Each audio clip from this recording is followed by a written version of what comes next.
Hello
hello, ये आ गए छोटे भाई। छोटे भाई जिस बच्चे का मुंडा है उसके छोटे चाचा जी, वो इस में खुश होकर के 10 रुपए का पुरस्कार दे रहे हैं। धन्यवाद।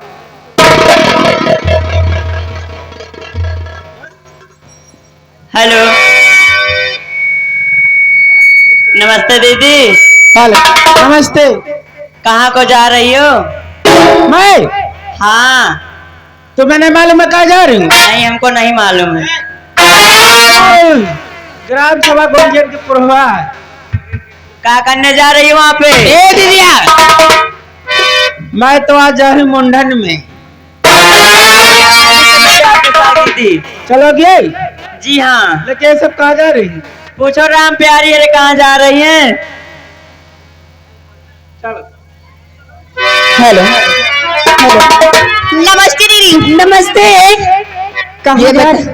ये बता तुम कहाँ को जा रही हो? ये बताइए तुम कहाँ जा रही हो? मैं जा रही हूँ सबको करवाने। क्या? माता रानी के दर्शन। अरे बहनी, नाम पहले लिया करो। अच्छा, ये बताओ आप कहाँ को जा रही हो? मैं तो जा रही हूँ मुंडन के उपलक्ष्य में। अच्छा। और सबसे पहले माँ के दर्शन करने जाऊंगी। अच्छी बात है। और चलिए सबसे पहले माता रानी के दर्शन करने, उसके बाद फिर गणेश सम्मेलन की तरफ। सच्ची? हाँ चलती हैं। देखिए कुछ कहते हुए चलिए जिससे रास्ता आसान हो जाए। बोल शेरावाली मैया की जय हो। क्या है? कहना क्या है? कहा कहना है?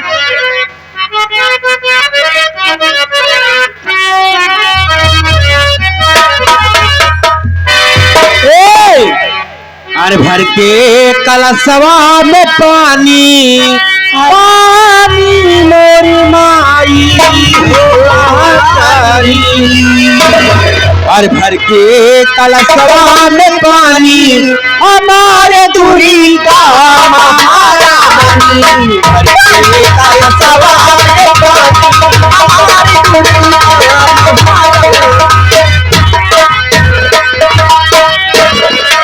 हर के कलशवा में पानी हमारे दूरी का महारानी हर के कलशवा में पानी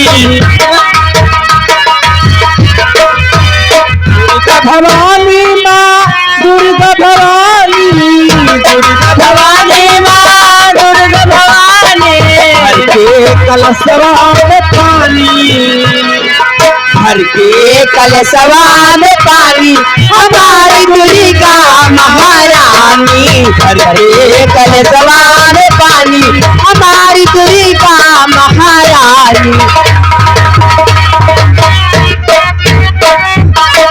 सबके दिहो मैया अनधन सोनावा सबके दिहो मैया अनधन सोनावा सबके दिहो मैया अनधन सोनावा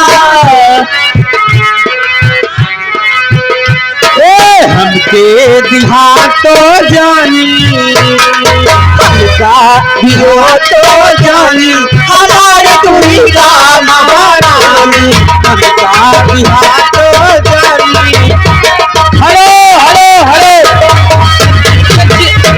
जिस बच्चे का मुंडन हुआ उसके चाचा जी 10 रुपए का पुरस्कार दे रहे हैं। आप लोग के डांस पे खुश होकर के क्या कहना चाहते हो भैया जी? हमारी पार्टी को शुक्रिया अदा करती है यार।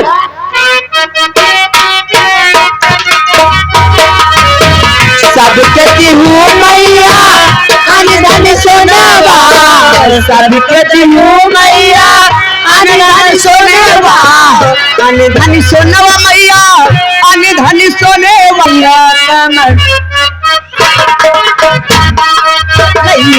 कमर में छिपी कन्या काली कमर में छिपे जा राजा काली साड़ी लाई जा कमर में छिपे जा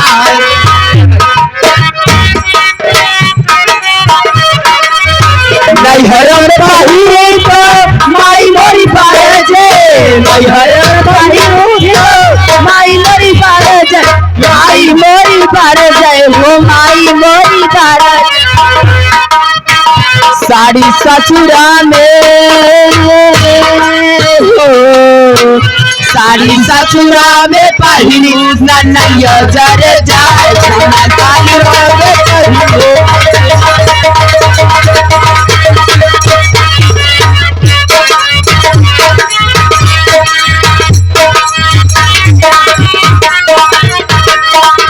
नैहर में कहीं तो भौजी मोर पारी जे नैहर में कहीं तो भौजी मोरी पारी के भौजी मोरी पाले के हो भौजी मोरी पाले के साड़ी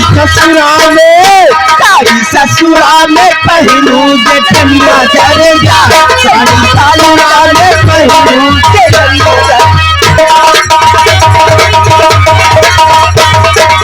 जेठनिया जरे जाए हो जेठनिया जरे जाए जेठनिया जानी जाए हो जेठनिया जानी जाए साड़ी ससुरा में पहनू साड़ी ससुरा में पहनू जेठनिया जानी जाए चलिए काली साड़ी आई जा कमर में